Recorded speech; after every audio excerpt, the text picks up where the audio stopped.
This is A very complicated case. ഈ പ്രതിക്ക് വട്ടുണ്ടോ? അല്ല, ഞാൻ ചോദിച്ചത്, സാമാന്യ ബുദ്ധിയുള്ള ആരും ഇങ്ങനെ പെരുമാറുമെന്ന് തോന്നുന്നില്ല. കൊല്ലുന്നതിൽ യാതൊരു കുഴപ്പമില്ല. എന്തിനാ അയാൾ കുറ്റം ഏൽക്കാൻ പോയത്? പോക്കറ്റ് നിറച്ച് കാശും എന്നെ പോലെ ബുദ്ധിയുള്ള ഒരു വക്കീലും ഉണ്ടെങ്കിൽ ഏത് കൊലക്കേസ് നമുക്ക് ഊരാം. You are very late. എന്നെ നേരത്തെ വന്ന് കാണായിരുന്നില്ലേ? ഒരു വക്കീലിനെ വെക്കാൻ അദ്ദേഹം സമ്മതിച്ചില്ല. രോഗിയോട് ചോദിച്ചിട്ടല്ല രോഗത്തിന് ചികിത്സിക്കേണ്ടത്. വളണ്ടറി കൺഫെഷനും കഴിഞ്ഞു, വിധിയും വന്നു കഴിഞ്ഞു. ഇനി കേസ് റീഓപ്പൺ ചെയ്യാൻ വളരെ ബുദ്ധിമുട്ടാണ്. അയ്യോ, അങ്ങനെ പറയരുത് സാർ. സാറ് വിചാരിച്ചാൽ എന്തെങ്കിലും പഴുതുണ്ടാക്കാൻ കഴിയുമെന്ന് എല്ലാവരും പറയുന്നത്. അത് ശരിയാണ്. വല്ല പഴുതുണ്ടാക്കാൻ എന്നെ കൊണ്ടേ സാധിക്കൂ. സീനിയർ വക്കീലന്മാർ വരെ ഡൗട്ട്സ് ക്ലിയർ ചെയ്യുന്നത് എന്നോട് ചോദിച്ചിട്ടാണ്. നിയമപുസ്തകങ്ങൾ എനിക്ക് മനഃപാഠമാണ്. വക്കീലായ എൻ്റെ അച്ഛൻ പോലും പറയുന്നത് ബുദ്ധിശക്തിയിലും ഓർമ്മശക്തിയിലും ഞാനൊരു കമ്പ്യൂട്ടറാണെന്നാ. പലരും പറഞ്ഞു കേട്ടിട്ടുണ്ട്. പോട്ടെ, പ്രതി സഹകരിക്കുമോ? തീർച്ചയായും സഹകരിക്കും. താൻ എൻ്റെ ഓഫീസിൽ ചെന്നിരിക്കും. ബാക്കി എവിടെ വെച്ച് സംസാരിക്കാം. ഞാൻ ആലോചിക്കട്ടെ.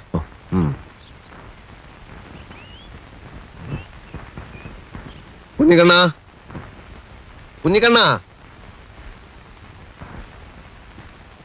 എടോ കുഞ്ഞിക്കണ്ണ. പതുക്കെ വിളിച്ചാൽ എനിക്ക് കേൾക്കാൻ കഴിയും. വെള്ളയപ്പം, മുട്ട റോസ്റ്റ്, പഴം പുഴുങ്ങിയ ഇതൊക്കെ വേണമെന്നല്ലേ പറഞ്ഞ് കുറച്ച് സമയം പിടിക്കും. അതിൻ്റെ ഇടയിൽ വേറെ പണി പറഞ്ഞാൽ ഇതും നടക്കൂല അതും നടക്കൂല. മെഷീൻ അല്ലേ ഞാൻ. കുളിക്കാൻ വെള്ളം ചൂടാക്കിയോ? ചൂടാക്കാൻ മണ്ണെണ്ണയും തീപ്പെട്ടിയും സ്റ്റൗവും ഒക്കെ റെഡി. പക്ഷെ ടാങ്കിൽ വെള്ളമില്ല. വെള്ളം ഇല്ലേ? ഹൗസ് ഓണർ തള്ള മോട്ടർ ഓൺ ചെയ്തിട്ടില്ല. വക്കീലൊന്ന് താഴെ ചെന്ന് പറ. ഞാനോ? പിന്നെ അതും ഞാനോ? ആ തള്ളയായിട്ട് ഗുസ്തി പിടിക്കാനല്ല വലിയ വക്കീൽ എന്നെ ഇങ്ങോട്ട് പറഞ്ഞയച്ചത്. മോട്ടർ ഓൺ ചെയ്യാൻ പറഞ്ഞ തള്ള എന്നെ തിന്നാൻ പോരാ. നിനക്ക് നല്ല തണ്ടും തടിയില്ലേ, താഴെന്ന് വെള്ളം എടുത്തോണ്ടേ ചൂടാക്കിയാ പോരെ, എന്തിനാ കറണ്ട് കളിയുന്നതെന്നൊക്കെ. ഇന്നാളൊരു മീനിന്റെ മുള്ള് പൂച്ച കടിച്ചോണ്ടേ അവരുടെ വെറ്റിലച്ചലത്തിലിട്ടു. അത് ഞാൻ ചെയ്താണെന്നും പറഞ്ഞ് പൂരത്തെറി. ഞാൻ സത്യം തുറന്നു പറഞ്ഞേക്കാം. ഇങ്ങനെ പോവാണെങ്കിൽ എനിക്ക് വക്കീലിന്റെ സഹായം വേണ്ടി വരും. മനസ്സിലായില്ല. ഞാൻ ആ തള്ളയെ കൊല്ലു. ബാക്കിയൊക്കെ വക്കീലിന്റെ അടുത്താ. പറഞ്ഞത് മനസ്സിലായല്ലോ. റോട്ടിലൂടെ പോകുമ്പോ വളരെ സൂക്ഷിച്ചു പോണം കേട്ടോ.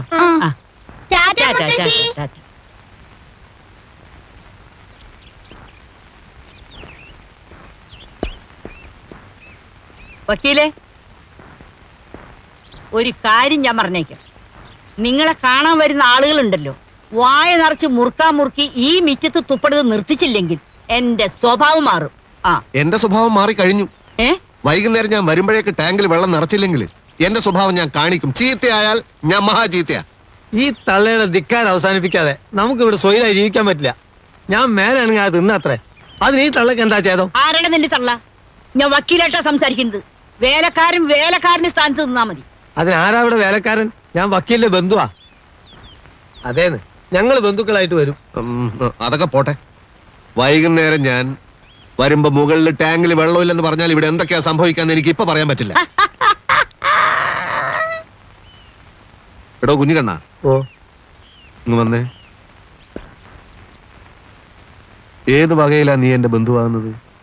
വേറെ ഒന്ന് രണ്ടാളോട് നീ ഇത് പറഞ്ഞതായിട്ട് ഞാൻ കേട്ടു, അതുകൊണ്ടാ ചോദിക്കുന്നത്. അതിപ്പം വക്കീലിന്റെ ഇളച്ചന്റെ. നിർത്ത്. എനിക്ക് ഓർമ്മയുള്ള കാലം തൊട്ട് നിന്റെ അമ്മയ്ക്ക് എന്റെ വീട്ടിൽ ചട്ടിയും കലവും കഴുകലായിരുന്നു പണി. അങ്ങനെയുള്ള തുക്കട ഫാമിലി അല്ലടാ Nenmara family. Don't repeat it bloody fool. അങ്ങോട്ട് പറയേ.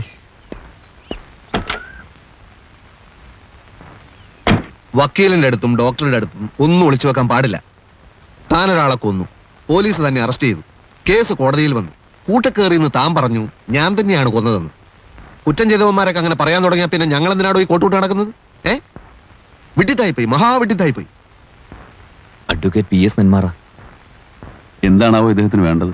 കഴിഞ്ഞതൊക്കെ കഴിഞ്ഞു, ഒന്നും പേടിക്കണ്ട. തന്നെ ഞാൻ രക്ഷിക്കാം. എങ്ങനെ? പട്ടാപ്പകല് നടു റോട്ടിൽ വെച്ച് 100 കണക്കിന് സാക്ഷികളുടെ മുമ്പിൽ വെച്ച കുനിശ്ശേരി കുഞ്ഞു മുഹമ്മദിനെ അയാളുടെ അളിയൻ ഇസ്മായിൽ കുത്തിക്കൊന്നത്. പക്ഷെ ഇസ്മായിൽ ബുദ്ധിയുള്ളവനാ. കോസ്മോപൊളിറ്റൻ ക്ലബിൽ ചീട്ട് കളിച്ചുകൊണ്ടിരുന്ന എന്റെ അടുത്ത് നേരെ വന്ന് വിവരം പറഞ്ഞു. വലിയ കോളിളക്കം ഉണ്ടാക്കിയ കേസായിരുന്നു അത്. പക്ഷെ എന്തായി? ഇസ്മായിലിന്റെ രോമം തൊട്ടില്ല. കുറ്റം സമ്മതിക്കാൻ തന്നെ ആരാ പ്രേരിപ്പിച്ചത്? എന്താ തന്റെ ഉദ്ദേശം? നമുക്ക് അപ്പീൽ കൊടുക്കുന്ന വക്കീൽ പറയുന്നത് വളണ്ടറി കൺഫെഷൻ അല്ലെന്ന് കോടതി പറയാം. CRPC 374, 375 മെമ്മോ ഓഫ് അപ്പിയറൻസ് അടക്കം അപ്പീൽ ഫയൽ ചെയ്യാം. എന്നെ പുറത്തിറക്കാനാണോ? എന്താ വിശ്വാസമില്ലേ?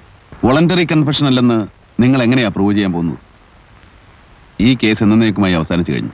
ഇതിന് റീഓപ്പൺ ചെയ്യുന്ന പ്രശ്നമേ ഇല്ല. താനൊരു മാനസിക രോഗിയായിരുന്നു എന്നുള്ള ഗ്രൗണ്ടിലായിരിക്കും എന്റെ അപ്പീൽ. പ്രൂവ് ചെയ്യാൻ ബുദ്ധിമുട്ടായിരിക്കും.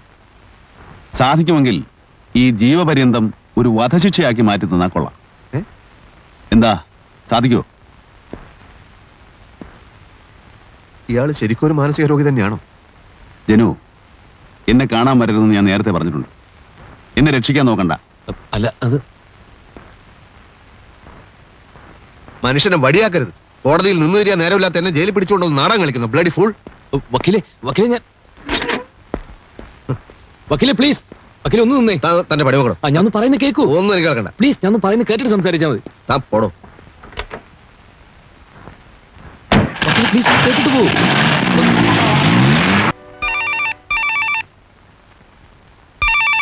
എക്സ്ക്യൂസ് മീ ഒന്ന് മാറിക്കേ. ഹലോ, ശരണാലയത്തിന് വേണ്ടിയാണെങ്കിൽ നാളെ വന്നാൽ മതി. ഇവിടെ കോപ്പിയൊക്കെ ഔട്ട് ഓഫ് സ്റ്റോക്ക്. ഹലോ, പറയൂ മാഡം. ഒരു മിനിറ്റ്. എന്താ എഴുതിയ വേറെ ഏതെങ്കിലും പുസ്തകം ഉണ്ടോ ഇവിടെ? ബെൻ എന്നയാൾ ഒറ്റ പുസ്തകം എഴുതിയിട്ടുള്ളൂ. അതിനാണ് അവാർഡ് കിട്ടിയിരിക്കുന്നത്. അത് ഔട്ട് ഓഫ് സ്റ്റോക്ക് ആണ്. നാളെ വരും. പോകൂ. ഒരാൾക്കൊരു അവാർഡ് കിട്ടിയെന്ന് വെച്ച് ഇങ്ങനൊരു ബഹളമുണ്ടോ? പിന്നെ നാണല്ലേ, ശരണാലയത്തിന്റെ കോപ്പികൾ ഔട്ട് ഓഫ് സ്റ്റോക്ക് ആണെന്ന് പുറത്തൊരു ബോർഡ് എഴുതി വെക്കൂ. പറയൂ മാഡം. അഡ്രസ്സോ എഴുതിക്കോളൂ. Mister Ben, care of advocate PS Nenmara. നെന്മാറയല്ല, അതിന്റെ അപ്പുറത്തെ പാറയാലും ശരി. വാടകക്കാരും നിലയ്ക്ക് നിൽക്കണം. അല്ലേ, ചിലക്കരുത്. ഈ നാട്ടിൽ വേറെ വീട് കിട്ടാഞ്ഞിട്ടല്ല ഞങ്ങൾ ഇവിടെ താമസിക്കുന്നത്. നിങ്ങളെ മോൻ വന്ന് കാല് പിടിച്ചിട്ടാ. മീൻ കഴുകിയ വെള്ളം താൻ എന്റെ തലയിൽ ഒഴിക്കുന്ന അവൻ വിചാരിച്ചിട്ടുണ്ടാവില്ലടോ. ഞാൻ വെള്ളം ഒഴിക്കുന്നിടത്ത് നിങ്ങൾ തലയായിട്ട് വന്നിക്കുന്നു ഞാനും വിചാരിച്ചിട്ടില്ലല്ലോ. താൻ തന്റെ വക്കീലിനെ വിളിച്ചിട്ട് വാ. എന്തിന്? തന്നെ പോലെ കുരുത്തങ്ങട്ടൊരു വേലക്കാരനെ എത്ര നാൾ വെച്ച് പൊറപ്പിക്കുന്നു എനിക്കൊന്ന് ചോദിക്കണം. വേലക്കാരനോ? പിന്നെ ഞങ്ങളെ ബന്ധുക്കളെ പോലെ ഇവിടെ കഴിച്ചു കൊടുത്തേ. ഇപ്പൊ പോലെയാ.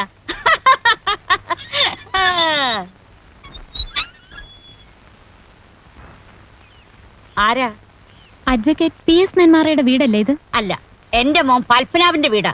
വക്കീല് മേലെ വാടകയ്ക്ക് താമസിക്കുക.